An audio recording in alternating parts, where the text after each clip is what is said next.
જય શ્રી કૃષ્ણ, જય દ્વારકાધીશ મિત્રો. આજે આપણે અધ્યાય 18નો 71મો શ્લોક સમજીશું. શ્રદ્ધાવાનન સૂર્ય ચ શૃણુયાદપી યો નરઃ સોપી મુક્ત સંભાલોકાન પ્રાપ્નુયાત પુણ્ય કર્મણાત. અને જે મનુષ્ય શ્રદ્ધાપૂર્વક તથા દ્વેષરહિત થઈને આ સાંભળે છે તે સર્વ પાપોમાંથી મુક્ત થાય છે અને પુણ્યાત્માઓના શુભ લોકોને પ્રાપ્ત કરે છે. આ અધ્યાયના 67મા શ્લોકમાં ભગવાને સ્પષ્ટપણે નિષેધાજ્ઞા આપી છે કે ભગવાનનો દ્વેષ કરનાર મનુષ્યને ગીતા સાંભળવી નહીં. બીજા શબ્દોમાં ભગવદ્ ગીતા માત્ર ભક્તો માટે જ છે. પરંતુ એવું બને છે કે કેટલીક વખત ભગવદ્ ભક્ત જાહેરમાં પ્રવચન કરે અને તેમાં બધા જ શ્રોતાઓ ભક્તો હોવાની અપેક્ષા રખાતી નથી. તો પછી આવા લોકો જાહેરમાં પ્રવચન શા માટે આપે છે? અહીં ખુલાસો કરવામાં આવ્યો છે કે બધા જ લોકો ભક્તો હોતા નથી.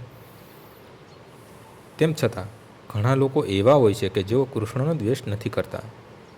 તેમને કૃષ્ણ પૂર્ણ પુરુષોત્તમ પરમેશ્વર છે એવી શ્રદ્ધા હોય છે. જો આવા લોકો ભગવાન વિશે કોઈ સાચા ભક્ત પાસેથી સાંભળે તો તેઓ પોતાના સર્વ પાપોમાંથી મુક્ત થઈ જાય છે અને પુણ્યાત્માઓના લોકોને પ્રાપ્ત કરે છે. માટે ભગવદ્ ગીતાના શ્રવણ માત્રથી પોતે શુદ્ધ ભક્ત થવાનો પ્રયત્ન ન કરનાર મનુષ્યને પણ પુણ્યકર્મનું ફળ પ્રાપ્ત થાય છે. એ રીતે શુદ્ધ ભગવદ્ ભક્ત દરેક મનુષ્યને અવસર આપે છે કે તે સર્વ પાપમાંથી મુક્ત થઈને ભગવાનનો ભક્ત બને. સામાન્ય રીતે જ મનુષ્યો પાપ મુક્ત હોય છે. જેઓ પુણ્યાત્માઓ હોય છે તેઓ બહુ સહેલાઈથી કૃષ્ણ ભાવનામૃત ગ્રહણ કરે છે. અહીં પુણ્યકર્માત શબ્દ મહત્વપૂર્ણ છે. આનો નિર્દેશ વૈદિક શાસ્ત્રોમાં વર્ણવેલ અશ્વમેઘ જેવા મહાન યજ્ઞો કરનાર પ્રતિ છે. જે મનુષ્ય ભક્તિનિષ્ઠ હોય છે પણ શુદ્ધ ભક્ત હોતા નથી તેઓ ધ્રુવલોક પ્રાપ્ત કરે છે.